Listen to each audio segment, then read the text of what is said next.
कमलनाथ ने प्रत्याशियों की ही बैठक, 15 दिन बाद फिर होगी बैठक। मंगलवार को प्रदेश कांग्रेस कार्यालय में कांग्रेस प्रत्याशियों की बैठक आयोजित हुई। इस बैठक को प्रदेश कांग्रेस अध्यक्ष और पूर्व मुख्यमंत्री कमलनाथ, राज्यसभा सदस्य दिग्विजय सिंह ने संबोधित किया। बैठक में कमलनाथ ने सभी प्रत्याशियों से उनके विधानसभा क्षेत्र के प्रत्येक पोलिंग बूथ की रिपोर्ट मांगी है और कहा है कि जो कांग्रेस के प्रत्याशी जीते हैं और जिन पोलिंग बूथ पर उनकी हार हुई है, उसकी समीक्षा भी की जाए। इसके साथ ही कमलनाथ ने 15 दिन बाद एक और बैठक बुलाई है। हालांकि इस बैठक में नेता प्रतिपक्ष बनाए जाने को लेकर कोई चर्चा नहीं हुई। बाला बच्चन कांग्रेस विधायक, बैठक में सभी प्रत्याशियों के विधानसभा की रिपोर्ट मांगी गई। नेता प्रतिपक्ष को लेकर नहीं हुई चर्चा। बड़वानी से संजय बामिया की रिपोर्ट।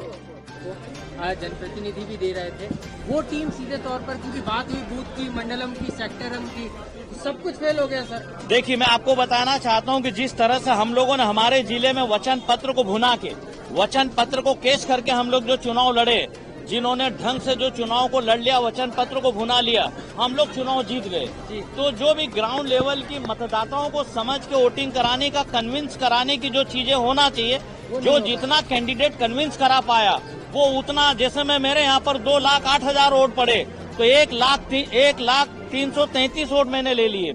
तो हम लोगों ने वचन पत्र को, चाहे हमारी बात कर ले मोन्टू सोलंकी जी सिंधवा से जीते, इनकी हम बात कर ले, राजेंद्र मंडलोई जी की बात करें, हमने वचन पत्र को बहुत बढ़िया से अच्छे से बुनाया है और हम लोग वहाँ से चुनाव जीते हैं। धन्यवाद। क्या समीक्षा में बात हुई, क्या ईवीएम दोषी है, क्या आप लोग सोच रहे हैं? देखिए, सबकी अपनी अलग अलग बात आई है और उस बात को गंभीरता से आदरणीय कमलनाथ जी ने, दिग्विजय सिंह जी ने और हमारे जो वरिष्ठ नेताओं ने सुना है।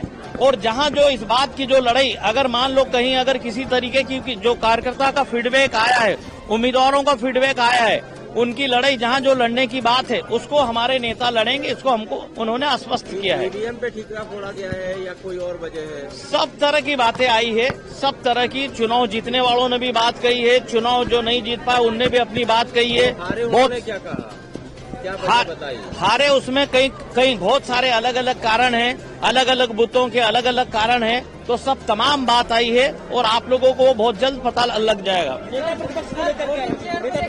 कोई नेता प्रतिपक्ष को लेकर यहाँ बैठक नहीं थी।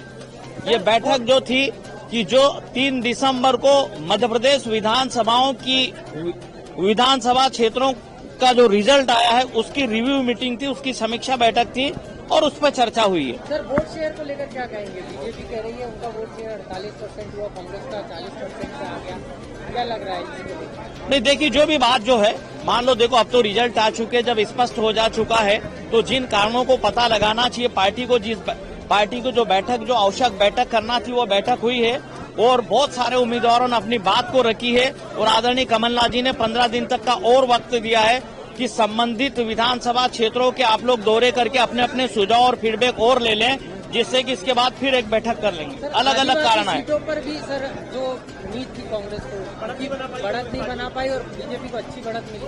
हाँ, देखिए, उस पर भी चर्चा हुई है। पर जैसे मैं अभी हमारे यहाँ पर बड़वानी जिले की हम बात करें कि हमारे यहाँ बड़वानी जिले में नरेंद्र मोदी जी आए थे, 17 तारीख को वोट पड़ना था, 13 तारीख को आए थे, फिर भी हम लोग 4 में से 3 सीटें जीते हैं। एक मेरी राजपुर से मैं जीता हूं, जो 6ठी बार जीता हूं मैं।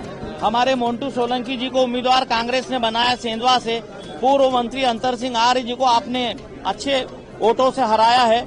ऐसे राजेंद्र मंडलोई जी बड़वानी विधानसभा जिला मुख्यालय वाली सीट है, सिटिंग मिनिस्टर प्रेम सिंह पटेल जी को हराया है। उसके बाद हम धार की बात कर ले, 7 विधानसभाओं में से 5 हम लोगों ने जीती है। तो ट्राइबल सीटों में बहुत सारी सीटें हम लोगों ने जीती भी है। जो एक्चुअल रीजन जो है, वो कारण जो है, कुछ दिनों में और पता चल जाएगा। ग्राउंड रिपोर्ट भापने में कांग्रेस